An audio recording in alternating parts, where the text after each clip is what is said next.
What's going on, y'all? This is Rice Patty Daddy, and I got a really cool match here. We ended up with Vice 6-on-6, just kind of playing throughout the night, and what do you notice? Full clan squad full of Vice. So we're on carrier map with ÇŌ∗hkh. So I have another video of Vice, and I pretty much always mention that Vice. They're a really patient clan. I reiterate, I'm not the most patient player, but with patient players, unfortunately, you're forced to play their game. Otherwise, they're just going to mech you out. They'll let you get the beacon, and they'll surround it. They will do a good job using one guy just to grab it, and then keep it surrounded and wait for you to go ahead and take it, and just keep killing you off. So with Vice, you kind of have to be patient. You got to play their game.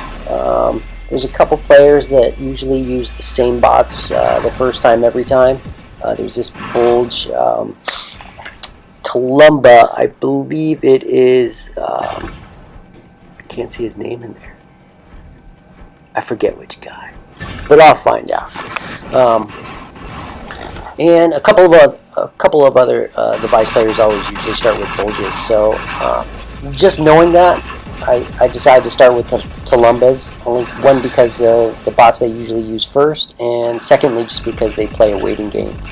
So you need to do a lot of piecing off. You're not going to get huge kills. They do a really good job of hiding behind cover and do it in such a way that it's really hard to get a good angle at. Especially with splash damage with the ÇŌ∗hkh. You got a pretty big area of coverage, but Vice they are good players, so you're not going to get easy kills, nor are you going to get good easy damage off of them either. They're going to make you work for it. So what I try to do is move around with the ÇŌ∗hkh. The only downfall on my part is I really don't know the carrier map all that well. I mean, the only times I really play is when playing with everybody else, or just kind of soloing. I really haven't cruised around with it or practice it at all with the clan. So I really don't know the best places to get some good splash damage with the ÇŌ∗hkh. So I just I'm doing what I can and getting stuck where I can with the Spectre. Everybody hates that. And yeah, right here is that big boo-boo. I should have recognized that there were multiple Spectre shock trains kind of in the back, waiting for a nice big jump forward, hanging out at about 560, where you can't get them, but they just wait for a good time. They can jump forward, be in range, be in stealth, and then get you once they hit 500, since they can lock on starting at 600. So the corner shooting, you're going to be able to piece off a little bit with the ÇŌ∗hkh. Right here, I'm just kind of getting excited, not getting really good shots in there, and just trying to get what I can. With Spectres, it's really difficult. Right here is just boom. That's where I get zapped, and my booty just gets fried by the Spectre shock train. I think I landed on some type of like missile thing that supposed to shoot missiles. Just part of the design and graphics, but it'd be nice if we could actually use it and go ahead and shoot missiles at those annoying Spectre shock trains. And right here, again, nice little slow-mo for you, a double booty shot by shock trains, and I just get obliterated. Everybody hates them. I hate them. Everybody uses them just because, you know what, you gotta play what everybody else plays. So I kind of try to fast forward what's going on here, because we got the 3 beacons. We have somewhat control. It's a pretty even game, and it's playing the patience game. So I'm saving up, kind of getting a little better picture of who's where on the map, and seeing if there's anything I can do with this brawl bot that I have, and the enormous amount of Spectre shock trains all over the place. So just people, they're just waiting for you when you're not realizing it. So yeah, I guess I have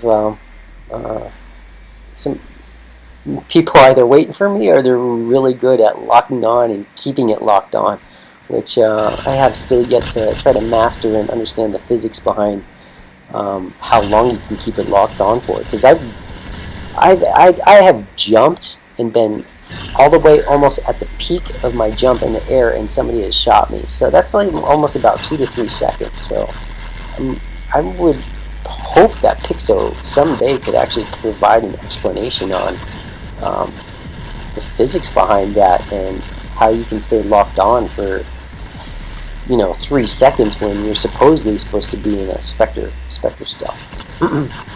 So as you can see, our blue bars kind of actually peeking up there ahead of theirs. As that has happened, you'll notice that Vice is pressing up a lot harder. They're trying to get into a brawl range, and really it's just not working out for them. They're starting to get picked apart.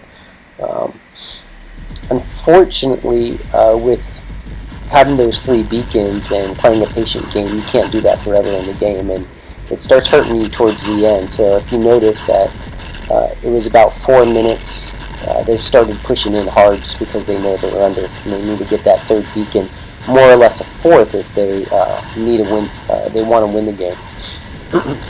So we do a good job as far as ÇY:hkhk goes as a clan, as far as protecting that center beacon. Not all the time. You have to adjust your strategies for different clans, and it just so happened that this game against Vice worked out for us. I mean, Vice is good. We have some losses, we have some wins, and it goes back and forth. I just decided to hang out here just because, you know what, I'm tired of getting stuck. I was getting frustrated. I'm just like, you know what the hell. I'll throw out another brawl bot if I have to. I got full energy, and I'll see who's out there. So it kind of worked out. I really didn't get any skin off of my butt. So I'm just looking to zap booty at this moment. They only got about 2 people left. They're pretty much meching out at this point. Right here is, obviously the time where you can just start pushing. You don't have to rush with at various angles, worrying about cover. Just, I mean, pure numbers wise, 4 on 2, and they're in more of a desperation mode. Here, I like to be able to do the jump over and zap them on the head, and it didn't work out for me that time. What I should have done is come at an angle and actually jump at an oblique